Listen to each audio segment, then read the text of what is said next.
వారు ఈ యొక్క నిజాన్ని తెలుసుకుంటే ఎంత బాగుండు అని ఖురాన్లో 29వ అధ్యాయం 41వ వాక్యంలో అల్లా ప్రశ్నిస్తూ ఉన్నారు. ఇక్కడ సాలెపురుగు గూడును బలహీనమైనది అని ఎందుకు అన్నారంటే అది గాలికి వానకు తట్టుకోలేదు.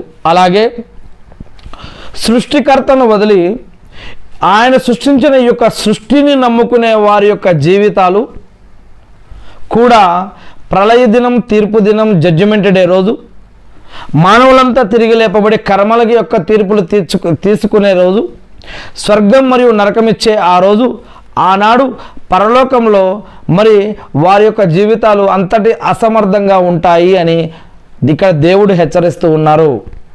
అంతేకాకుండా ఇంకో ఆశ్చర్యకరమైన విషయం ఏమిటి అంటే ఈ యొక్క ఆయతలో అత్తగజత్ అంటే ఆమె నిర్మించుకుంది అని, సాలెపురుగుని ఆమె అని చెప్పడం జరుగుతూ ఉంది. అంటే స్త్రీలింగ పదాన్ని వాడటం జరిగింది ఈ యొక్క ఆయతలో. అంటే ఈనాడు ఆధునిక సైన్స్ ప్రకారం కూడా వలలను అల్లడంలో ప్రధాన పాత్ర పోషించేది ఆడ సాలెపురుగులే అని మరి ఈనాడు శాస్త్రవేత్తలు చెప్తున్నారు. ఇదే విషయాన్ని 1400 ఏళ్ల క్రితమే మరి ఇక్కడ ఖురాన్ మరియు హదీసుల్లో తెలియజేయడం జరిగింది. ఇక హదీస్ విషయానికి వస్తే ఇక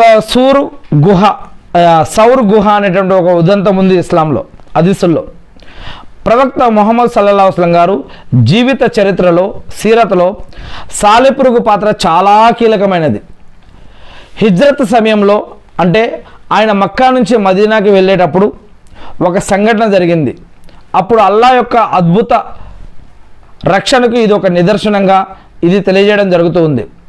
ప్రవక్త ముహమ్మద్ సల్లల్లాహు అలైహి వసల్లం గారు మరియు ఆయనతో పాటు అబూబకర్ రజియల్లాహు అన్హు గారు కూడా ఈ యొక్క సౌర్ గుహలో ఆశ్రయం పొందినప్పుడు అల్లా యొక్క ఆజ్ఞతో ఒక సాలెపురుగు ఆ యొక్క గృహ ద్వారం వద్ద వెంటనే ఒక వలను అల్లేసింది.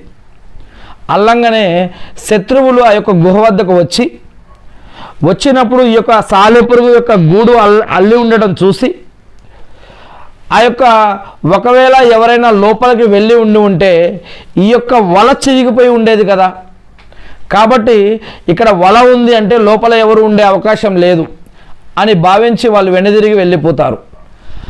అత్యంత బలమైన జీవి అల్లిన అత్యంత బలహీనమైనటువంటి ఈ యొక్క జీవి అల్లిన వల ద్వారా అల్లాహ్ సుబ్హానహు వ తఆలా తన యొక్క ప్రవక్తను అత్యంత శక్తివంతమైన శత్రువుల నుండి రక్షించాడు. అల్లాహు అక్బర్. అర్థమవుతుందా? అత్యంత బలహీనమైనటువంటి ఈ యొక్క